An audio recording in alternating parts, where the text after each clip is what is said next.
रखी है, जो गलत वहां सिखलाई हो रही है, ये उसका नतीजा है। लेकिन ये हकीकत है कि यही पाकिस्तान में आज हो रहा है। बिल्कुल ये फैक्ट है, पाकिस्तान में ये हो ही रहा है। दहशतगर्दी वहां पर कहते हैं ना कि वो आपने बिल्कुल ये कहा कि एक होता है ना कि बाय ब्लड और बाय बर्थ वहां पर दहशतगर्दी है, और यही सिखाया भी जाता है। हिमांशु भट्ट जी, मुनीर ने सिर्फ यही नहीं कहा कि कश्मीर में हम आतंकवाद को पालेंगे पोसेंगे, उसको हालांकि संघर्ष का नाम दे रहे हैं, भारत को एक बार फिर से धमकी देते हुए भी नजर आ रहे हैं जनरल मुनीर। मुझे हंसी भी आती है कहते हुए कि भविष्य में अगर कुछ किया तो फिर हम जो है माकूल उसका जवाब देंगे और करारा जवाब हम देंगे, इसकी चेतावनी दे रहे हैं। मैं फिर उस पर आ रहा हूं, किसका डीजीएमओ आया था हाथ जोड़ते हुए कि सीज फायर कर लो, अब हमारे अंदर ताकत नहीं बची है, हमारे 11 सैन्य बेस खत्म कर दिए हैं तुमने, हमारे आतंकियों को खत्म कर दिया अड्डों को। किसका डीजीएमओ आया था हाथ जोड़ के घुटनों के बल? देखिए देखिए रोहित जी, उनके लिए यह जरूरत है। और उन्होंने क्या कहा कि भविष्य के अंदर अगर भारत कोई हमला करेगा तो हम उसका करारा जवाब देंगे। तो ये वाक्य को आप समझने की कोशिश करें तो इसका एक मतलब ये भी हो रहा है कि इस बार हम नहीं कर सके, मगर भावी में करेंगे। देखिए, एक एडमिशन भी है वहां पर। और दूसरी बात मैं जहां तक बताऊं, ये इंडोक्ट्रिनेशन, रेडिकलाइजेशन, ये पाकिस्तान में तो पाकिस्तान की रचना हुई उस दिन से चल रहा है। मैं उसको जरा आगे बढ़ाऊं और देखो, आज के पाकिस्तान के अंदर ये आसिफ मुनीर की जरूरत थी कि उसको ये बातें करनी पड़े फिर से। उसकी वजह है कि आज पाकिस्तान के अंदर तकरीबन 55 से 60% पब्लिक अभी भी हाफिज सईद और मजूर अजहर के फॉलोअर्स हैं। और ये लोग आसिफ मुनीर के काबू में नहीं है। अभी आसिफ मुनीर तो कहा जाने वाला वो लंच खा के बैठा ट्रंप के साथ में, और फिर पाकिस्तान के अंदर जो हुआ उससे अगर पाकिस्तान का अवाम की नजर आपको भटकानी है तो कश्मीर मुद्दे के अलावा दूसरा कोई कारगर मुद्दा नहीं है। ये एक ही मुद्दा है जिसके तहत पाकिस्तान की अवाम एक हो जाती है। पाकिस्तानी मिलिट्री फली फूली, उसकी वजह भी कश्मीर था।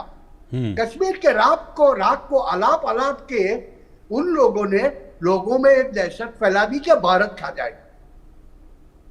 और इसी मामले को आगे बढ़ाते हुए जब नजम सेठी कहते हैं आज से 4 दिन पहले, देखिए जियोपॉलिटिकल कॉन्टेक्स्ट बहुत बड़ा है यहाँ। 4 दिन पहले पाकिस्तान के एक नजम सेठी जी है, वो कहते हैं कि भारत अमरनाथ यात्रियों के ऊपर एक फॉल्स फ्लैग ऑपरेशन करके पाकिस्तान को निशान बनाएगा फिर से। मतलब बाकी बचा ऑपरेशन सिंदूर फिर करेगा। तो ये एक परसेप्शन तैयार किया जा रहा है वहां पर पाकिस्तानी आवाम के लिए। और इस बारी कश्मीर में ना होते हुए पाकिस्तान शायद अपने प्रॉक्सीज को अपनी हमारी भारत की ईस्टर्न बॉर्डर के ऊपर यूज करे, यह भी हो सकता है। देखिए, हाफिज सईद के लिए आज अगर पाकिस्तान में बचना है तो उसे कुछ ऐसा स्पेक्टेकुलर करके दिखाना पड़ेगा, उनकी भाषा में मैं कहूं तो, कि जिससे पूरी आवाम को एक भरोसा हो जाए कि यह बंदा पाकिस्तान के लिए ठीक है, भारत के सामने लड़ सकता। और इसीलिए बार बार जब भी आप देखोगे कि जब भी वो कोई भी प्रकार के नेवी के, आर्मी के जमावड़े में जाता है तो कश्मीर का राग आलापना नहीं भूलता। देखिए, ये पिछले कई महीनों से आप देखेंगे तो कहीं सिविलाइजेशन लेके आएगा, बाद में पहलगाम होगा और फिर सिंदूर होगा।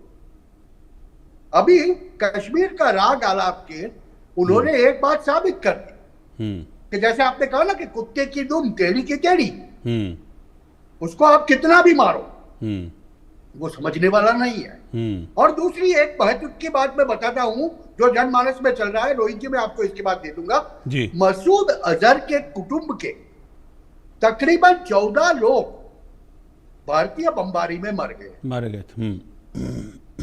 क्या वो रेडिकल वो रेडिकल आदमी क्या आसिम मुनीर की बात सुनेगा? जबकि पाकिस्तानी समाज में आज भी हाफिज सईद और मसूद अजहर का रुतबा जो है ना, वो सर्वोच्च है। ऐसी स्थिति में मुझे तो ये दिखता है कि ये राग अलापने का समय जैसे एक सिग्नल फिर से दिया गया है कि अब वक्त आ गया है, और हम देखोगे अगले 2 महीने के अंदर कुछ ना कुछ बड़ी वारदात भारत के अंदर करने की कोशिश की जाएगी।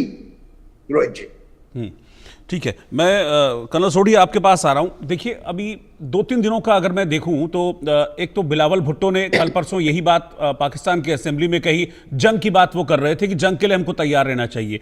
आसिम मुनीर भी यही बात कह रहे हैं कि मतलब उनका स्टेटमेंट ऑलमोस्ट जंग वाला स्टेटमेंट है। तो क्या ये उनकी मजबूरी है अपने आतंकियों को खुश रखने के लिए, अपनी पब्लिक को बेवकूफ बनाने के लिए? अगर मैं साफ शब्दों में कहूं तो उनको दिखाने के लिए कि हाँ भाई हम भी कुछ कर रहे हैं, हम डरते नहीं हैं, लेकिन मन में डर है।